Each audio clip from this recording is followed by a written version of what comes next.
الذين يصدون عن سبيل الله ويبغونها عوجا وهم بالآخرة هم كافرون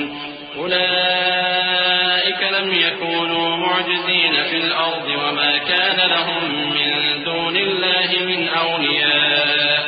يضاعف لهم العذاب ما كانوا يستطيعون السمع وما كانوا يبصرون أولئك الذين خسروا أنفسهم وضل عنهم ما كانوا يفترون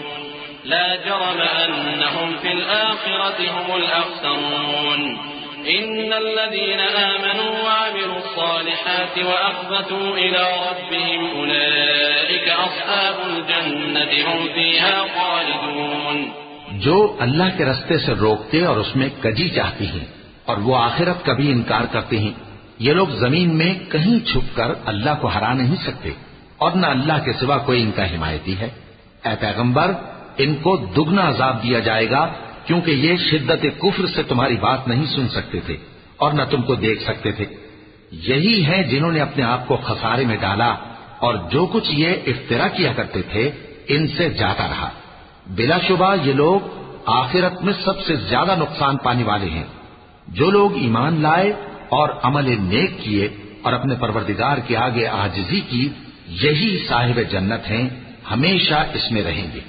مثل الفريقين كالأعمى والأصم والبصير والسميع هل يستويان مثلا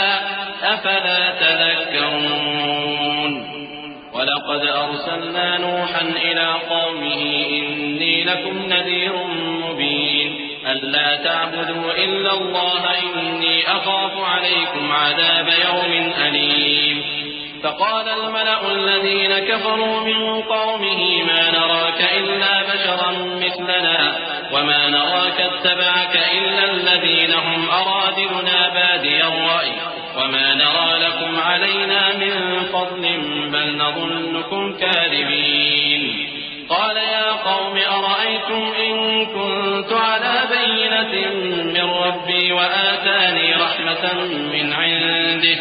فعميت عليكم أنلزمكموها وأنتم لها كارهون ويا قوم لا أسألكم عليه مالا إن أجري إلا على الله وما أنا بطارد الذين آمنوا إنهم ملاقو ربهم ولكني أراكم قوما تجهلون۔ دونوں فریقوں یعنی کافر و مومن کی مثال ایسی ہے جیسے ایک اندھا بہرا ہو اور ایک دیکھتا سنتا۔ بھلا دونوں کا حال یکساں ہو سکتا ہے؟ پھر تم سوچتے کیوں نہیں؟ اور ہم نے نوح کو ان کی قوم کی طرف بھیجا تو انہوں نے ان سے کہا کہ میں تم کو کھول کھول کر ڈر سنانے اور یہ پیغام پہنچانے آیا ہوں کہ اللہ کے سوا کسی کی عبادت نہ کرو، مجھے تمہاری نسبت دردناک عذاب کا خوف ہے۔ تو ان کی قوم کے سردار جو کافر تھے کہنے لگے کہ ہم تم کو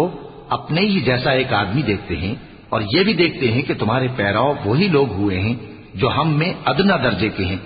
اور وہ بھی سطحی رائے سے، اور ہم تم میں اپنے اوپر کسی طرح کی فضیلت نہیں دیکھتے بلکہ تمہیں جھوٹا خیال کرتے ہیں۔ فرمایا کہ اے قوم دیکھو تو اگر میں اپنے پروردگار کی طرف سے دلیل روشن رکھتا ہوں اور اس نے مجھے اپنے ہاں سے رحمت بخشی ہو جس کی حقیقت تم سے پوشیدہ ہو گئی ہے، تو کیا ہم اس کے لیے تمہیں مجبور کر سکتے ہیں جبکہ تم اس سے ناخوش ہو؟ اور اے قوم میں اس نصیحت کے بدلے تم سے مال و زر کا مطالبہ تو نہیں کرتا،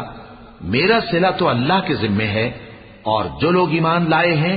میں ان کو نکالنے والا بھی نہیں ہوں، وہ تو اپنے پروردگار سے ملنے والے ہیں، لیکن میں دیکھتا ہوں کہ تم لوگ نادانی کر رہے ہو۔